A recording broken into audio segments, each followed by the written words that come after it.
My name's Ken Evans, and I serve as president of Lamar University. It's dark out there. Welcome, those of you that are not students, faculty, and staff. I welcome you to campus. We're pleased that you're here to take part in this event. The Judge Joe J. Fisher Distinguished Lecture Series was established 28 years ago to honor Judge Joe Fisher's many contributions to Southeast Texas and Lamar University. Judge Fisher was a towering and legendary figure in the region, indeed the nation. For 40 years, he served as U.S. District Judge for the Eastern District of Texas. Nominated by President Dwight D. Eisenhower, many of Fisher's wise and resourceful rulings were landmark decisions which have shaped the legal landscape of this nation ever since. Lamar University, along with the citizens of the community, bestowed an honorary doctorate of law degree on Judge Fisher and later endowed this lecture series to remember Judge Fisher's legacy and to benefit Lamar students by bringing world-class figures to the university. Past lecturers in the Fisher series include former President Gerald Ford, author Larry McMurtry, human rights activist Vladimir Sakharov, evolutionary biologist Stephen Jay Gould, journalist Linda Ellerby, Supreme Court Justice Antonin Scalia, historian Arthur Schlesinger, former Prime Minister Shimon Peres, DNA scientist James Watson, and former Prime Minister Benazir Bhutto. I'd like to take this moment to recognize and express our appreciation Judge Fisher's children who are with us today. Joe Fisher Jr. and Ann Winslow Fisher, please stand. If we could get lights kind of refocused back on the audience for a second. Please stand and receive our applause. Could we do that? Could we reshuffle the lights for a second? Apparently not. But I do want to thank you for being here.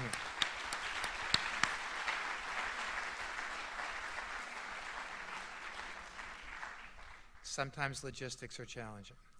I'd also like to thank the Beaumont Foundation of America, Mr. Wayne Rio, members of the Fisher Lecture Series Committee, and many others who made this day possible, including today's guest of honor, Mr. Jon Huntsman.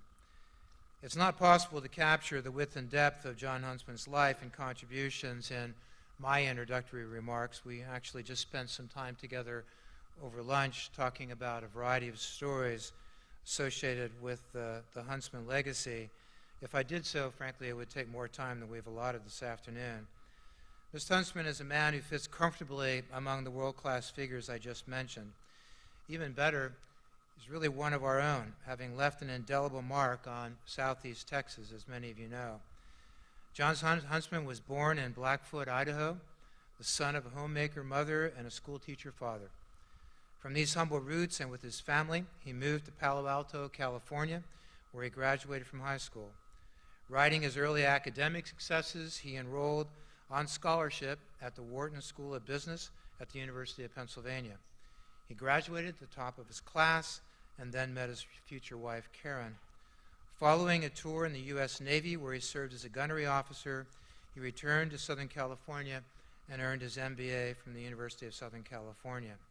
The foundation was indeed solid. His business career began with a fragile undertaking, an egg company. He was responsible for the foam carton we take for granted today. He actually then, in turn, made that product available for McDonald's for the styrofoam container that held my major food group when I was growing up, the Big Mac. He was a pioneer entrepreneur who developed small plastic packaging business and later a series of integrated petrochemical companies. He founded and is the executive chairman of Huntsman Corporation, a global manufacturer and marketer of specialty chemicals.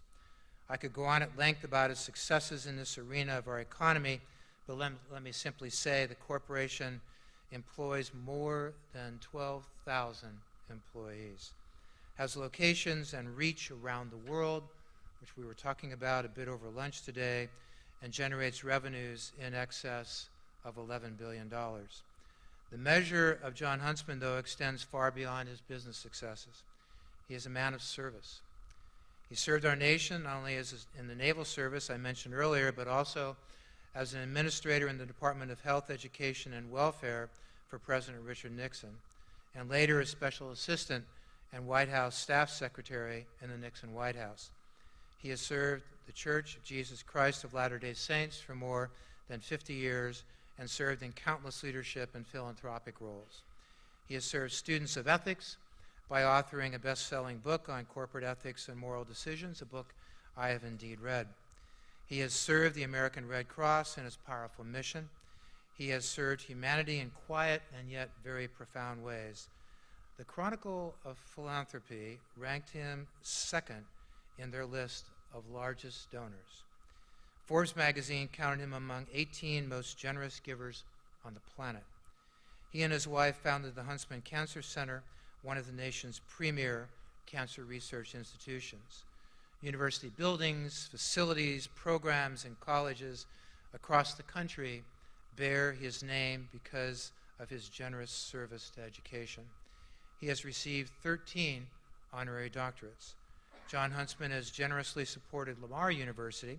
The Jon Huntsman Senior Legend Scholarship, created by the Beaumont Foundation of America, has opened doors for many of our students. Jon Huntsman and his wife are parents of 9 children, 56 grandchildren, and 9 great-grandchildren. I have received a Christmas card from Jon Huntsman, which is a landscape photograph of his family, and it is an amazing depiction of the tremendous family that he and his wife have and share with all of us. Peter and James, 2 of his children, are with us today. I would ask the lights to shine on them, but I'm not going to go down there. Let's just give them a round of applause for being with us.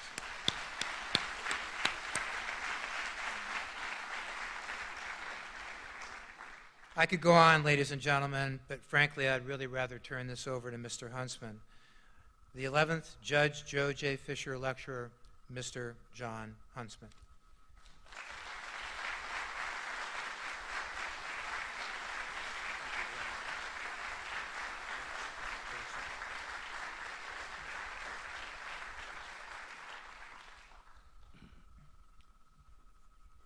Thank you very much, President.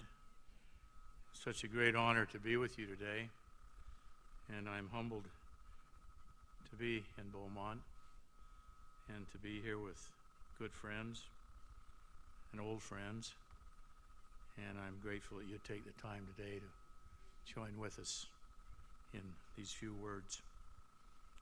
I'm particularly grateful today that I had the chance before we arrived here a few moments ago to have a lovely luncheon with President Evans. My old friend President Simmons was there.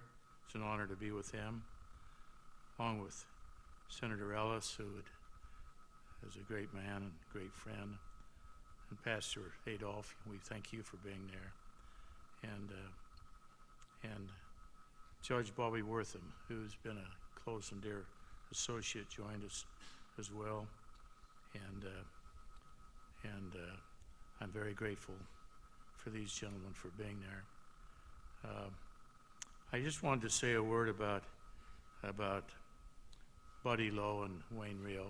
I know their names have been mentioned, and you'll hear them in history over many years to come, together with the great name of Joe Fisher and Joe and Ann, Joe Jr. and Ann.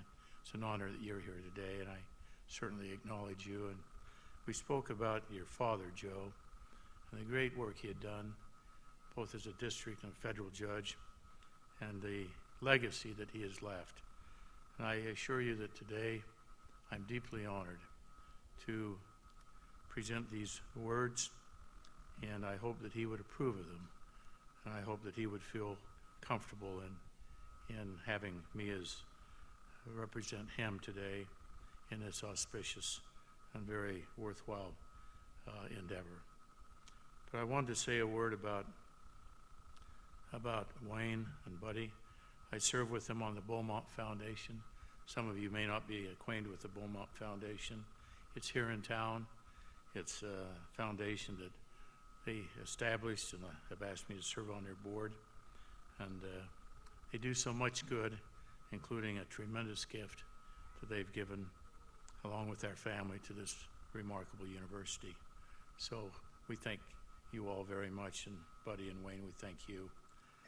President Evans, you've been so gracious and kind and hospitable to us, and everything you've done here has been so well organized. We thank you very, very much. I just have to say one thing about your area. 22 years ago, I mustered up enough courage to buy Texaco Chemical Company. And Texaco had been here for many years, as many of you know. And they were a little surprised that somebody would come along who wasn't a big company and buy them. But it began a love affair with Beaumont, with Jefferson County, with the surrounding areas, Port Neches and Port Arthur and several other communities. And over the years, we've put a lot of money, and we've had wonderful, wonderful people, wonderful associates associated with our business. This last year, we've put over $500 million in improvements and modernization in our facilities here locally. And over the coming years, we plan to put a dramatic amount of money in this area. In fact, it will be our largest single area in the world of manufacturing and jobs, and of having the right type of people and the right kind of people associated with us, for which we're most grateful and very, very appreciative. So I want to thank you all for allowing us the opportunity to be here, the opportunity to operate in such an area where people are honest, they're dedicated, they're loyal, they're hardworking, they're the great all-Americans in every possible way. And so I thank you for this privilege to be back again in an area we love and revere so very much. It's a particular pleasure to have with us today Stu Monteith, who is one of our divisional presidents, and also, for me, a great honor, two of my sons. James Huntsman is one of our divisional presidents, and it's a great privilege to have James come here from Houston, and then our CEO globally, the one who runs a business and who travels around the world incessantly to keep everything going. So, as he says, I'm trying to make it as fast as my dad gives it away. And that's our son Peter. So if some of you have a few questions afterwards, I would hope that one of these three gentlemen could maybe respond in a much more effective manner than the old man. But it's been a great privilege to be in this industry for over 50 years and to now be back to what I call home. You know, over the years, there are times in each of our lives where we have those moments where we get discouraged a little bit, where the challenges become substantial, or we may have a disappointment, or we may have stumbled along the way.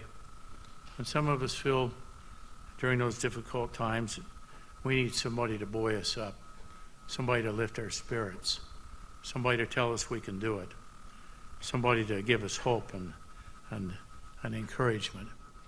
And I've found that person over the years to be a man by the name of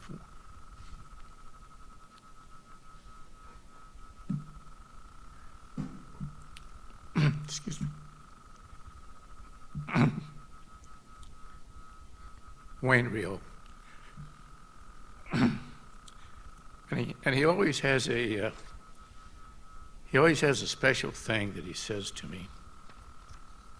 And no matter how much money we have or how lovely our families are, our children, our wives surround us, we always have those moments of discouragement where something's happened in our life.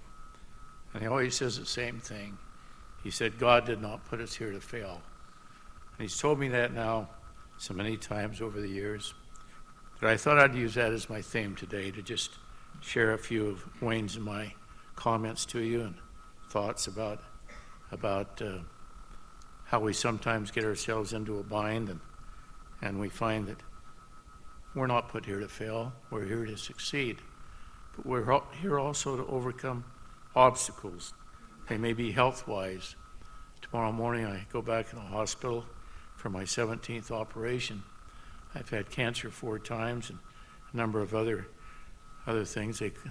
One of the doctors said I was a walking miracle. And I said, no, I'm just getting started. I've got another 20 years to go, and I intend to live it out and do a great job. But sometimes we run into economic problems or energy crisis or problems in our marriages or with our friends. And we must remember that we must always have faith in ourselves, that we must believe in what we are doing, and we must be a person of integrity and honor at all times. It's totally up to us, each one of us. It's not up to our parents. It's not up to anyone else in our life. But it's up to us, not our professors, not those around us, and not even our ecclesiastical leaders, as much as we love and revere them. But each one of us, each individual soul, each one of you, including me, are responsible unto ourselves. And what we become and who we are and the footprint that we leave in this life will be based entirely upon what we do and our own footwork and our education and our sacrifice. And it's not fair to blame others for something for which we're responsible. We must believe in ourselves and don't give in when the going gets rough, because tough times never last. Tough people do. You are now laying a great foundation for your work for the rest of your life. Many of you here today are younger, and you're going to find that these challenges will grow even deeper as you get older. But you must determine in your heart and in your mind to never cut corners, never demean other people, or waste time just hanging out. Decide who you are, what your goals are, and then go for the roses. Life has little regard for those who waste time. My father and my grandfather were both rural school teachers in southern Idaho and in Utah, and it was my hope to someday follow their example. But I refused to forsake my own dreams, and each day my mind was filled with new ideas and hopes and aspirations. I would never listen to anyone who spoke negatively or acknowledged that there were shortcomings which could not be overcome. Anything is possible, I would say. Everything is possible. I always believed that life isn't always fair, but we should be. I always thought that the key to life is to find happiness in any given place or any given time. People around us cheer when we are happy and positive. Self-pity is the most negative quality of the human soul, followed closely by a lack of gratitude. If one is happy and positive and truly believes in himself or herself, great achievements can lie ahead of you. I mentioned to you the story. I mentioned to you that our second son Peter is here today. Let me tell you just a little bit about Peter. Peter only went to college for 1 year, and people said, well, I wonder if he'll amount to anything. And after a year, we had a little business, and I said, Peter, I'd like you to come into this little business and see what you can do. After a year, he'd worked day and night, and so I moved him up rather fast and made him president of the company. And within 2 years, we were profitable, and he had shown what he could do. And then he started out driving a truck for our company. And over the years, he's gone from a truck driver, and I might add, in 1983, he won the Truck Driver of the Year award. And today, he oversees a global empire in 75 countries of almost $12 billion in sales. And what he's done is this. He reads about a book a week. He's the most knowledgeable historian I have ever met, including those with PhDs. He's a chemist. He's a chemical engineer. He knows more about chemistry than I'll ever know. Are those 3,000 or 4,000 chemical engineers or PhDs or chemists that we have? But he's been self-taught. He's taken the opportunity to teach himself what he didn't learn in college and what he wanted to do in his own way. Each of us have a pathway to perfection. Each of us have a pathway to success. and they're not all going to be the same. What you do may be totally separate or different from what your neighbor does. And Peter is a very good example of this. Our son James, who's here with him, pursued a little different career, a little different path. But he too has been successful in his own way, and he has my greatest admiration and respect. Throughout life, in my heart and soul, I wanted to explore the world. I wanted to reach into the unknown, to travel beyond my childhood boundaries, which was mostly farmland in Idaho. It is so important that we each live our own dream, not someone else's dream. If what we are doing in our life is not our own dream, then whose is it? Can I explain this best, please, through a personal experience? When I was attending college at a very challenging Ivy League school, things weren't going very well for me, at least not academically. Some of you may know what I'm talking about. It was a struggle for me simply because I didn't apply myself to the rigorous studies that were at hand. After my sophomore year, I went home and visited with my father. He encouraged me to change my major and to attend a college that was not so difficult.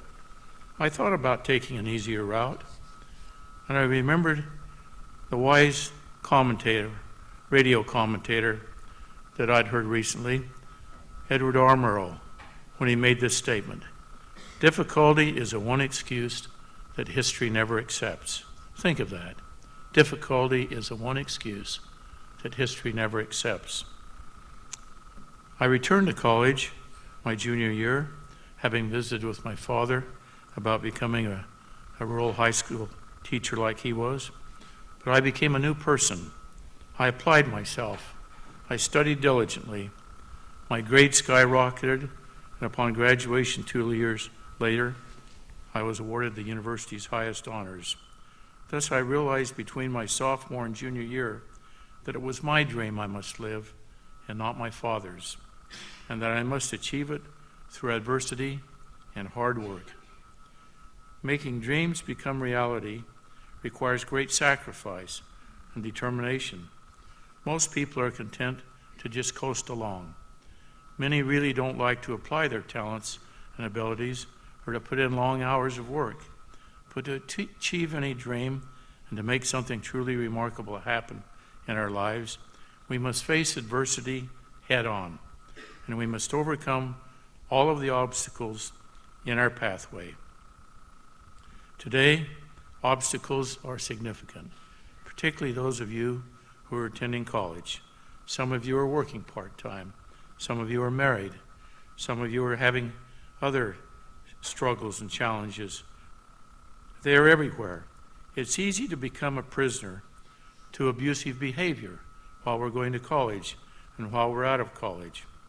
And we think there's no way out. Just think of the complex issues today that affect us. Suicides are at their all-time high. Pornography plagues many young men and some young women. Drug abuse is almost rampant throughout our college campuses.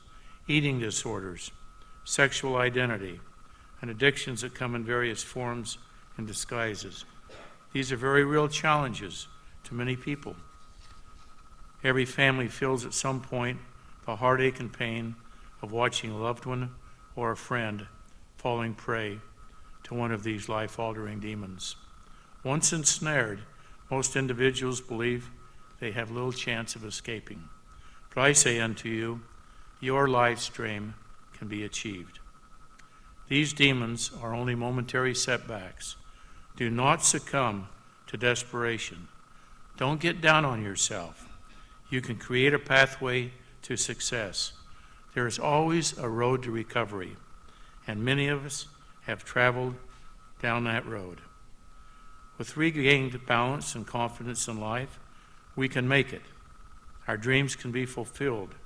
We should never, never give up on ourselves. We must follow the example of the little train that could, trying to pull its load over the mountain. I think I can. I think I can. I think I can. Today, this economy represents a challenge that we have never witnessed before. Some of our families have lost homes.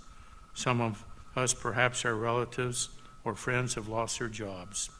Almost everyone has lost something or has been diminished in some capacity. May I suggest to you that contrary to public opinion, there is much to be learned from the lessons of these difficult times. Benjamin Disraeli, the former Prime Minister of England, stated, "There is no education like adversity." May I say a few words about adversity? My sweet mother died of breast cancer while in her 50s. Her mother passed away from the same disease in her 40s. On my mother's tombstone in a small Utah town are etched the words from Shakespeare, "Sweet are the uses of adversity."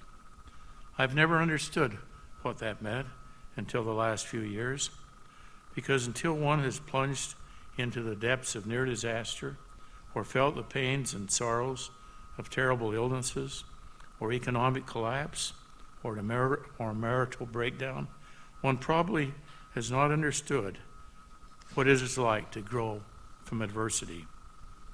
Sir Winston Churchill, another great British Prime Minister, who led his nation through the unrelenting struggles of World War II, once stated, and I quote, "We receive our inspiration from the mountaintops, but we receive our maturity from the valleys of life." In other words, Sir Winston was trying to tell the people of England that we can stand on the mountains and become inspired by the magnificent sight, or we can go through the heartaches and the pains and the sufferings in the valley of life and emerge stronger, more competent, more self-assured, and more victorious. Always remember, the valleys of life determine our character and our integrity. God did not put us here to fail, but to overcome these challenges. Many of us here today are either going through one of the valleys of life or will someday experience one of these challenges or moments of adversity. It is always interesting to observe how people react during times of crisis. Indeed, our very own character is formed by lessons of trial and challenge. Character, in turn, emerges within each of our hearts and minds to establish our own personal set of standards, or as the outside world would refer to it, our personal integrity. Integrity is critical to our lives, to our dreams of achievement. We must remember that without integrity, nothing else matters, and with integrity, nothing else matters. Thus, personal integrity, shaped and fashioned and molded to a great extent by adversity and personal trials, determines the individual or person we represent to others. We must each remember that God did not put us on this earth to fail. We are His children. We are here to succeed. The obstacles placed before us will be many, and in certain cases we may falter or even fail. I love the scripture that says, quote, "He who has repented of his sins, the same is forgiven, and I, the Lord, remember them no more." End of quote. We don't have to carry guilt over our shoulders as if it were a 50-pound bag of rocks. We can and should repent and move on. The Lord has provided the way for us to heal and then use our adversities to great advantage in the future. Thus, as we overcome many imposed limitations or challenges, the door is open for us to do anything in life that is honorable and good. We can follow our dreams and reach the stars and make a difference in the lives of many. My heart is continually broken because of the premature death of our beautiful daughter Kathleen at the age of 44. She left us 7 beautiful young children. Our son Marky is mentally challenged to the point where he cannot read or write, or in many instances even speak. Notwithstanding these devastating shocks to our family, we are happy and productive and love one another and trying to put behind us these heartaches of the past. We must remember always that we are not put here to fail, and therefore we must remain strong and upbeat. And notwithstanding the many heartaches so many of us carry with us each day, we are here always to succeed and to move ahead and to put behind us those heavy, heavy burdens which some of us carry with us. I had the privilege to start our business 44 years ago. And as I said, today I am spending it faster than they're able to make it, because I love to give money away to charities that help the poor and the needy, and that help the sick and the afflicted, and that help those who are sick with cancer and other diseases. But when I started the business, I had no money. I came from a poor rural area, and I had to work diligently as a young man to help my family make it through life financially. I'd been awarded a scholarship to college, as I mentioned, and I worked through college additionally to pay for the extra costs that the scholarships didn't cover. Then for several years after graduation, I worked for a small company to gain experience and wisdom. I went to school at night to receive an MBA degree while having our young children at home and while serving approximately 20 hours per week for my church. Thus, after much preparation, when I decided to form my own company, I asked the banks for a loan, but was rejected. I said to myself, no is only the beginning of a conversation, particularly with a banker. Filled with confidence, I returned many times to the banker, and I finally wore him down. Bankers need to be worn down. He granted me a meager loan, and I began a small business. Step by step and acquisition by acquisition, we grew and expanded. On many occasions, as we built these businesses, various bankers and attorneys and accountants would tell me it was impossible to proceed. But I forged ahead because I genuinely believed in myself and my family, and I was adamant that no one else was going to determine my own personal destiny. And no one else but you will determine your own personal destiny. Each one of us is responsible for our own destiny and no one else. Throughout these many years, particularly the early years, the thought came to me repeatedly that difficulties in life are intended to make us better, not bitter, better. Roadblocks always seem to surface, but slowly over the years, with determination and prayer, a great business evolved. Has it been a challenge? Of course it has. Almost every day is a struggle for many of us. Tomorrow morning, I go into the hospital, as I mentioned, for my 17th operation. I'm not the least bit concerned about it. Tomorrow night, I'll be up and around and doing just great. And we must remain positive because nothing comes easy. Next year, our company will celebrate 45 years as a reputable global enterprise with a respected name. We have fought every day for honor and fairness in dealing with our associates, with our communities, with those with whom we deal. Challenges will affect us every day. We refuse to fall for pyramid schemes or get-rich-quick gimmicks. They are always guaranteed to backfire. We have never been sidetracked by the lure of easy money. There is no such thing as easy money. That simply does not exist. We are often told in the scriptures that our need to be our brother's keeper and watch over those less fortunate and those who are underserved. I keep behind my desk every day, and I read it faithfully, the following statement: "For I was hungered, and you gave me meat. And I was thirsty, and you gave me drink. And I was a stranger, and you took me in. I was naked, and you clothed me. I was sick, and ye visited me. I was in prison, and ye came unto me. And the king shall answer and say unto them, Verily I say unto you, inasmuch as ye have done it unto one of these, the least of my brethren, ye have done it unto me." I also keep another daily reminder behind my desk that expresses the words of the great industrialist Andrew Carnegie in his declaration of the law of accumulation of wealth. He states, quote, "We are to consider all surplus revenues which come to us simply as trust funds which we are called upon to administer in the manner in which, in our judgment, is best calculated to produce the most beneficial results for the community. Thus, the man of wealth becomes a mere agent and trustee for his poorer brethren. I love that quote. My heart is deeply touched every time I embrace patients at the Huntsman Cancer Institute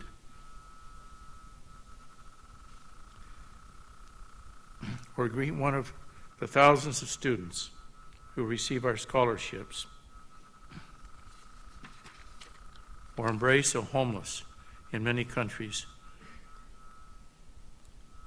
who have given up on themselves. Wealth, if utilized wisely, is a blessing to all involved. On the other hand, an unwise servant can create chaos and misery and unhappiness if wealth is misdirected or not used for the upliftment and betterment of mankind. Thus, our charity will become our legacy. To those of us here today who are students, in your studies, you have been taught correct principles with which you must now govern yourselves. Have the courage to be true to what you know is right. Have faith in yourself. You have great power within your human soul, each and every one of you, to accomplish something great. The accumulation and use of wealth for the betterment of others is only one form of greatness. Our paths will be as plentiful as there are separate individuals in this great university theater today. Never deny yourself the right to reach your individual dreams. You and the Lord working together can establish anything. Never forget, God did not put us here to fail. One might question the survival of integrity in today's marketplace of deceit and dishonesty. May I share this personal story with you as I conclude, which I hope will show that this is possible. Some 24 years ago, my young business was struggling, and I badly needed a partner. A recent economic recession had been devastating to our earnings. I decided to sell 40% of our company, and we would retain the other 60%. We found a willing and able buyer. After much discussion, we arrived at a price for the 40% valuation he would buy. We shook hands on the deal. Then it painfully took more than 6 months for the buyer to write the contracts that provided a legally binding agreement between us. During that 6-month period of time, our earnings had increased dramatically, and the business was in a rapid growth mode. Sales were the highest ever. Financial consultants on Wall Street told me that the value of 40% of our company, which the buyer and I had agreed to 6 months prior, was now worth 5 times that amount. Things had changed. Moreover, the first oral agreement, our lawyers told me, was not binding because no legal papers had been signed. Since nothing had been signed in the beginning, and since our agreement was based only on a handshake, the buyers felt an obligation to pay a higher price. I admired them for that, and our business desperately needed the capital. We were expanding aggressively throughout the United States and some foreign countries, and I had many bills to pay. But I informed the buyers that we must stay with the original agreement. I would not increase the cost. My behavior shocked the entire chemical industry. They could not understand my foolishness. They could not understand why I would not take hundreds of millions of dollars more. But I was confident that this was the honorable thing to do, and explained to them that a deal is a deal, and a handshake is your bond, and I will not vary therefrom. When the president of this large international company that purchased the 40% passed away, though I had not known him very well, his family asked if I would speak at his funeral. It was a great honor to speak at his funeral and let his family know what a wonderful father and husband that they had. We always know when we are doing the right thing. Patterns of integrity for life should be formed in our youth. Then we never have to struggle with answers. Always keep in mind Nothing meaningful can come your way or my way without integrity, and integrity is often challenged daily by adversity. Never let the accumulation of wealth be a goal in itself. Be creative and work hard. Surround yourself with bright, honest, and honorable people. Be a straight shooter and follow your dreams. But above all, believe in yourself. And between you and the Lord, your dreams can and will come true. In your pursuit of your dreams, should never, never forget others. Remember, God did not put us here to fail. And thus I close with this poem. No man is an island. No man stands alone. Each man's joy is joy to me. Each man's grief is my own. We need one another, so I will defend. Each man is my brother. Each man is my friend. Thank you, and God bless you.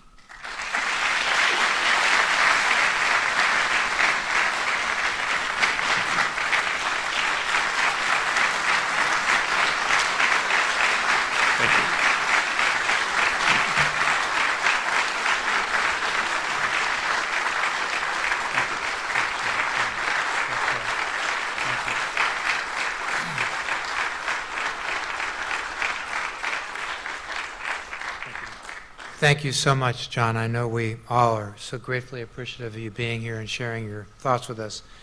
My colleague Juan Zabala is collecting cards from you for questions that you might like to direct to Mr. Huntsman. But while we're doing that, I have something for you.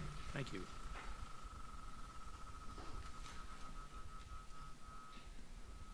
This emblem of the Joe J. Fisher Distinguished Lecturer Recognition Series is owned by very few people on the planet. It is a distinct pleasure and honor to present this to you in serving in this role today. John, thank you. Thank you. I'll hold that for you if you want. Juan, do you have some questions? John, would you like a seat? I wanted to say, if you have questions, the ambassadors in the red jackets are the ones who take it, so please hand it in. Mr. Huntsman, we do have a question for you. You're a man of an amazing integrity. The question is how do you deal with individuals that you encounter in your personal or business life who don't adhere to the same standards that you hold?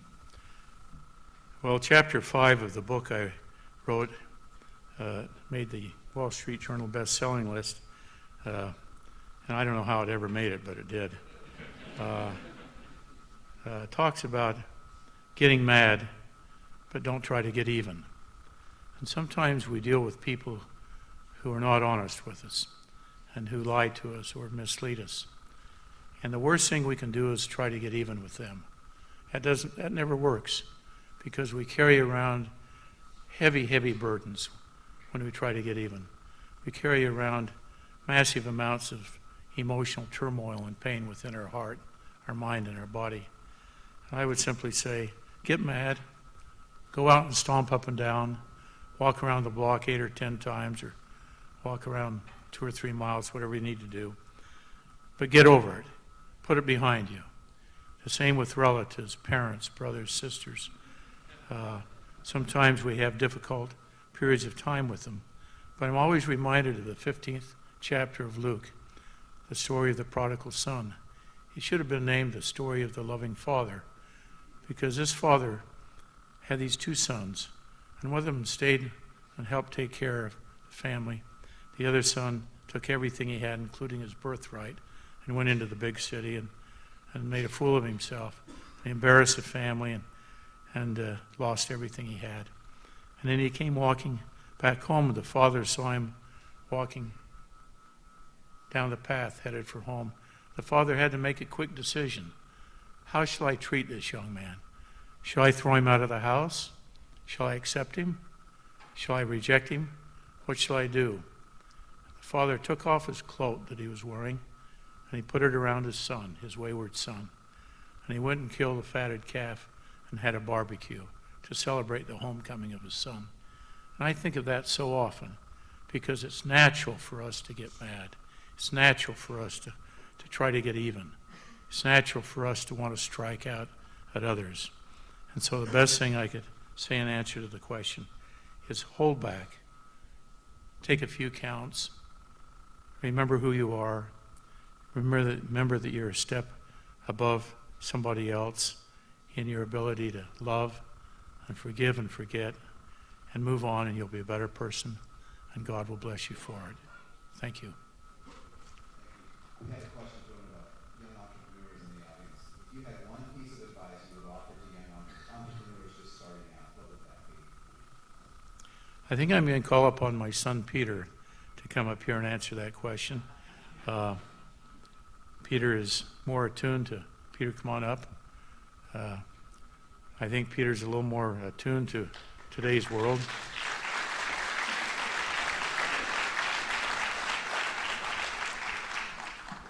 He's a terrific young man and runs into entrepreneurs all the time and is a good, mighty good example himself. Peter, please.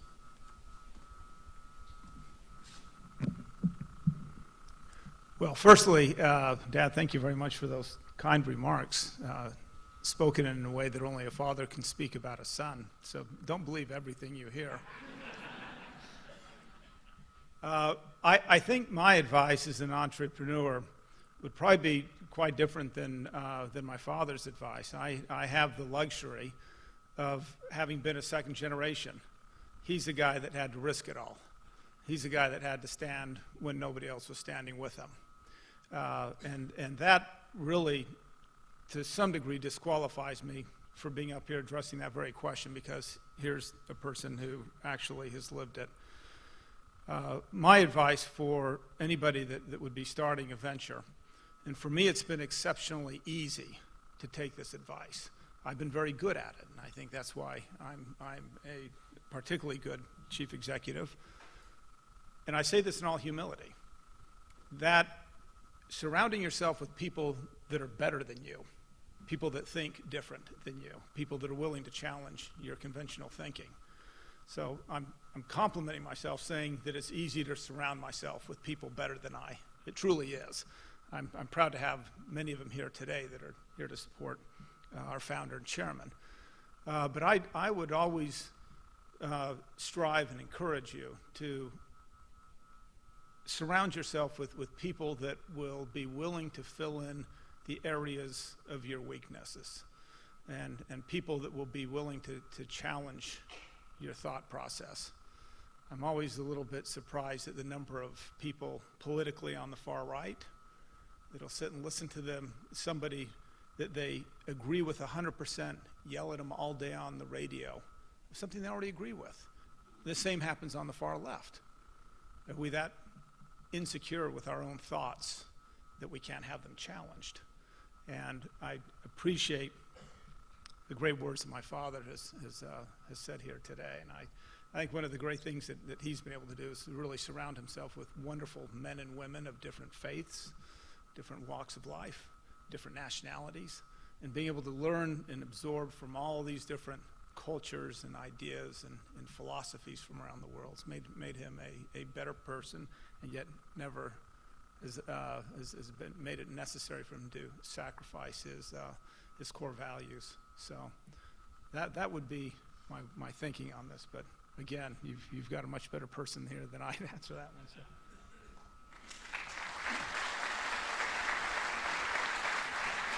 Stay up there, please.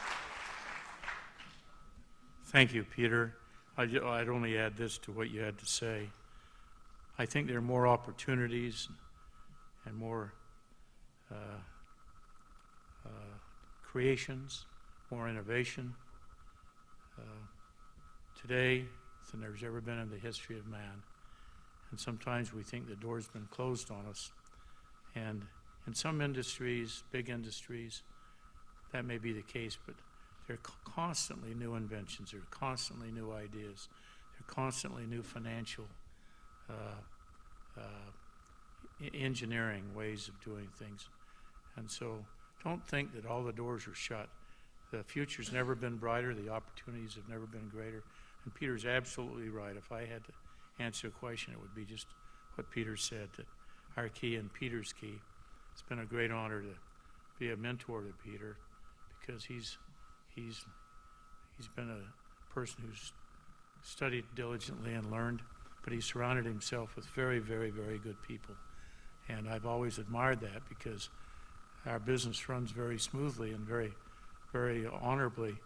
And yet we look at our competitors and they have 2 or 3 times as many people at the senior levels. And I think, well, Peter has done exactly what he's advised you today, and I admire that very much. Thank you. Thank you. One final question. You've alluded to the fact that you've made an extraordinary commitment to share the success of your business to help others. The question from the audience is, how is it going trying to get other people with similar capabilities to give more of their own?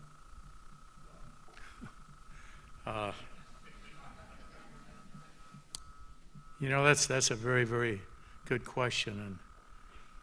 And I met with a group of people. I hope you won't think I'm trying to sound self-serving. I just want to try to answer the questions honestly as I can. Warren Buffett and Bill Gates put together a group of billionaires and said, we want you all, some of you read about it, it's called the Giving Pledge, and to give 50% of all of you have to, that you all have to help mankind and to help charities and to help move things along. And we got to that first meeting, and I happened to be one of them. Luckily, never planned on it, never dreamed about it. In fact, I never even knew I was on the list until I read it in Forbes, and I called Forbes and told them I thought they'd made a horrible mistake. And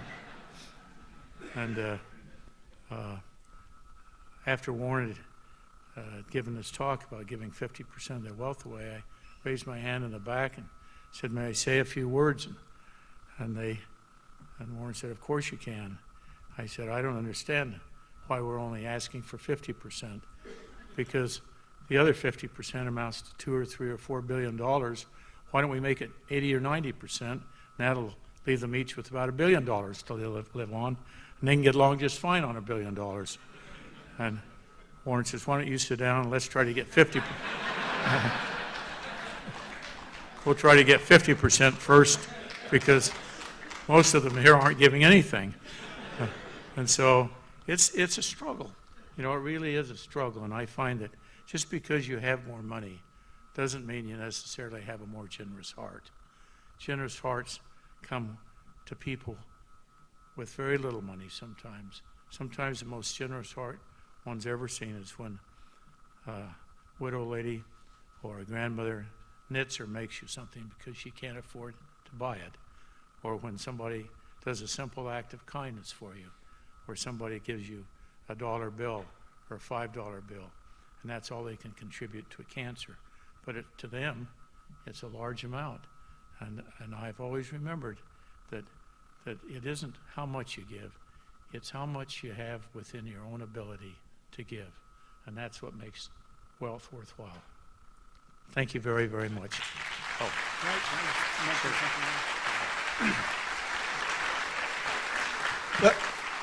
Let me just add something to that, because I think there's a misperception oftentimes that people think, when I get it, I'll give it.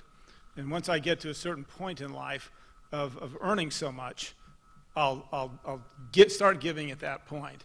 I grew up with a fascinating story that my mother used to tell me. I never heard this from my father, but I did hear it from my mother.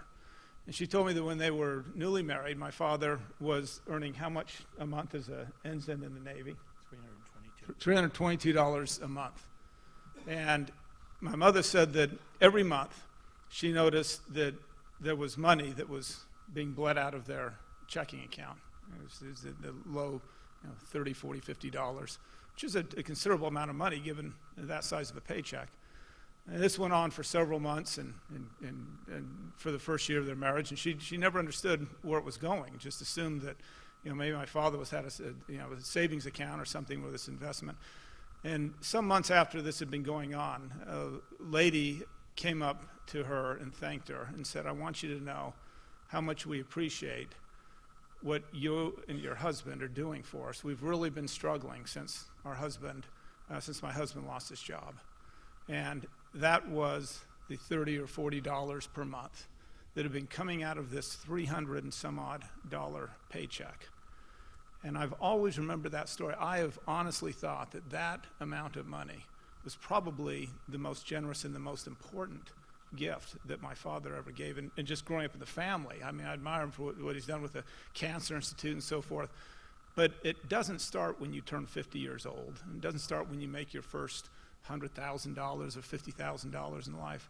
It starts with the generosity of a single dollar, of an extending hand of friendship, a smile to somebody, just extending yourself that way. And my father wouldn't tell you that story because it's too personal for him. But I don't wait until you hit a milestone in life to start being a generous person.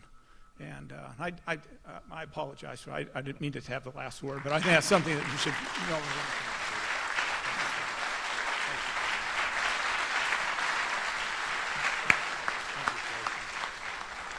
You're very special. Thank you. Thank you. Thank you. Thank you to Mr. Huntsman's. We really appreciate both of you being here, Jon and Peter. We have a reception planned in the Dishman Art Museum. We'd love to have you join us. Thank you for being here today. You guys are special. Thank you so much.